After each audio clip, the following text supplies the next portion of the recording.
as you can, Dominic. As they both come out side by side. Oh no. And that is the end. That's it? That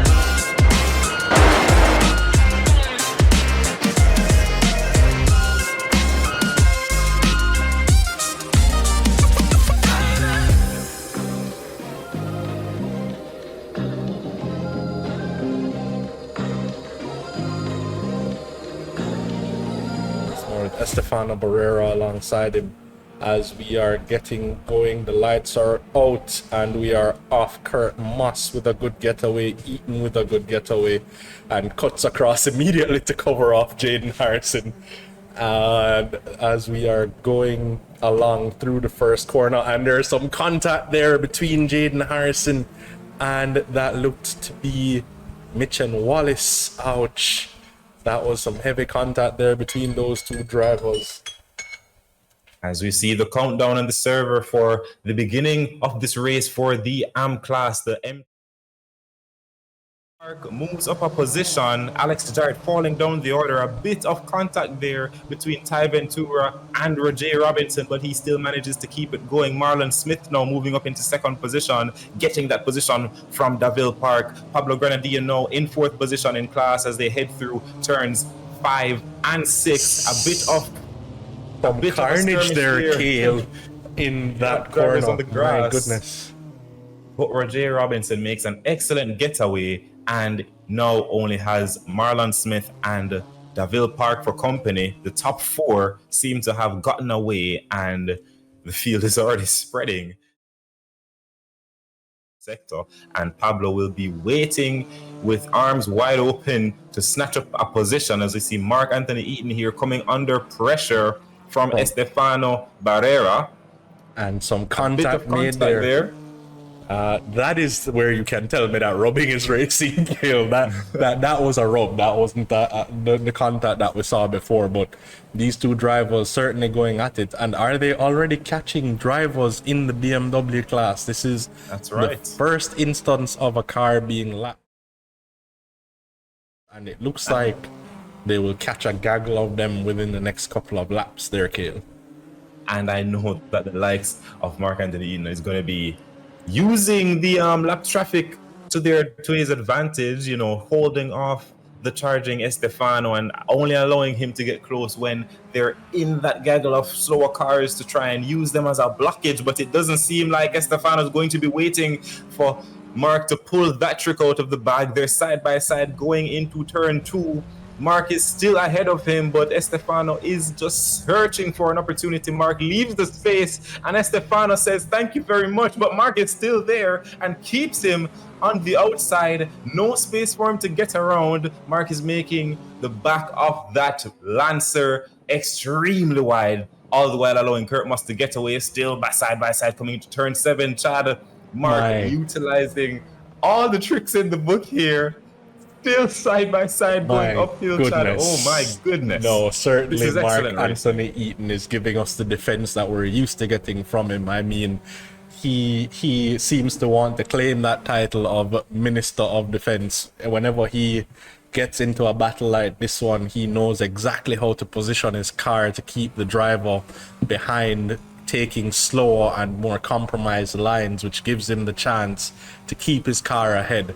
But the fight between these two has compromised their lap so drastically that Kurt Moss now finds himself 5 seconds up the road.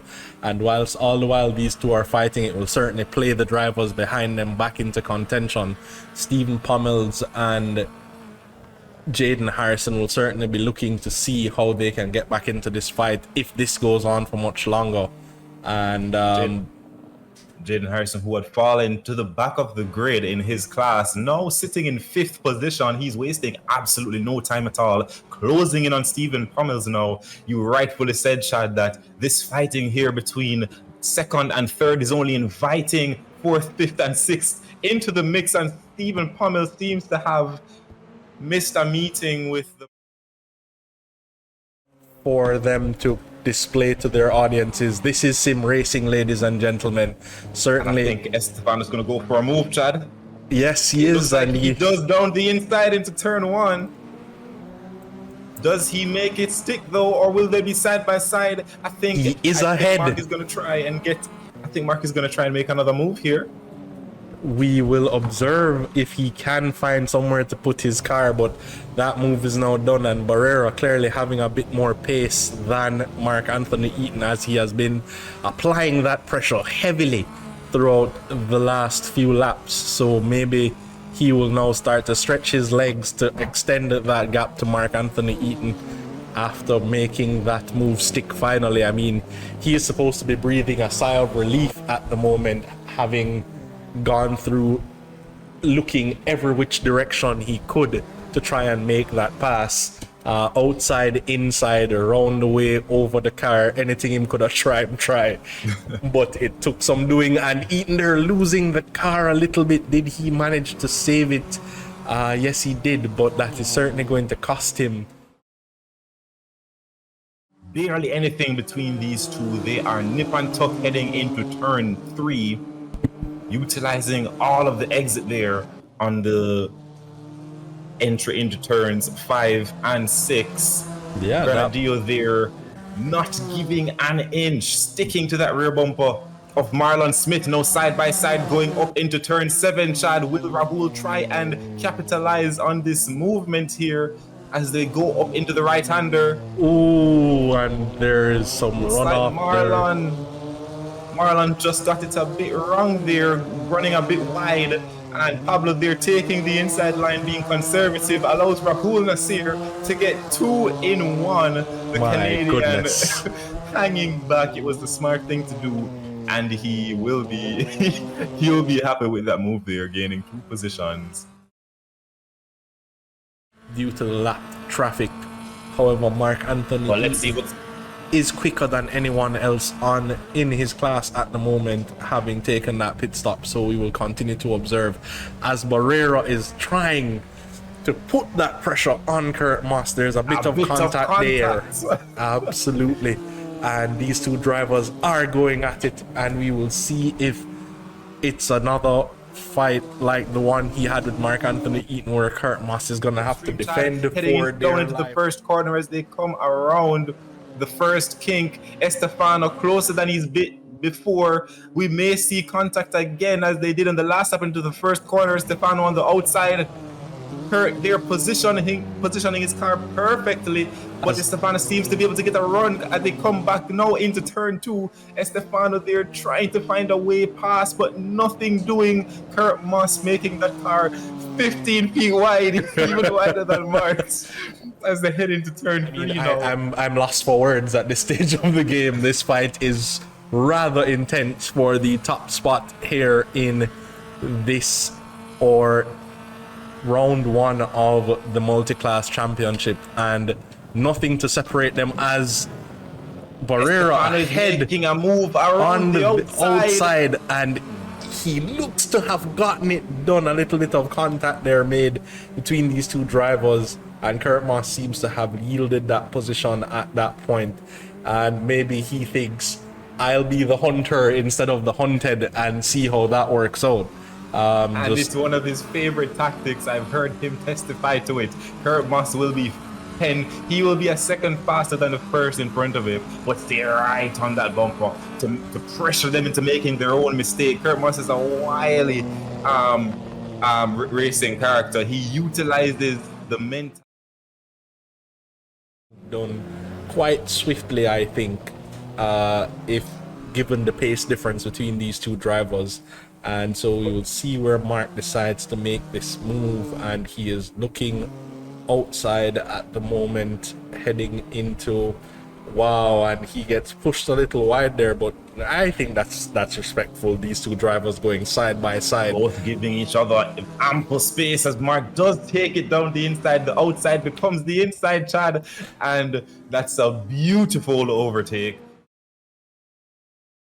Forward thinking, and the strategy is definitely paying off as we see him closing in ever more on Jaden Harrison. Jaden's gonna have to defend with all his might here to keep the speedy Mark Anthony behind, and Jaden seems to just be giving him the elbow there, but he's not able to keep that car as planted as Mark is through these corners.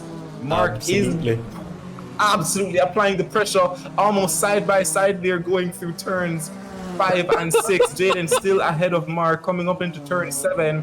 Will he go for a dive down the inside? No, he does not. He thinks better of it, turning up the hill now. He's definitely going to be gaining on Jaden. He may want to rethink where he positions his car now, heading up to here. It's possibly the best move for him would be to wait until he comes around to the final 2 corners to really utilize that slipstream. But I suppose he'd want to utilize his advantage of having the fresher tires in the corners, but Jaden is not going to take it lying down at all, Chad. Absolutely not, and this fight continues. I think we are now starting the final lap, so Mark has 1 lap to get it done, and looks like he gets a better drive out of the final corner. Jaden Harrison trying to close the door, but does not have the grip or the pace to do so, and Mark Anthony Eaton, it's a drag race down to turn 1, and Mark has gotten ahead. To switch back to the inside, Chad. It's not working. He switches back to the outside, tries to brake late and go around the outside on the old tires. Jaden trying his very best here, but the fresher tires with the less fuel, I don't think there's any way that Jaden could have defended that any better, and the outcome remains the same, Chad.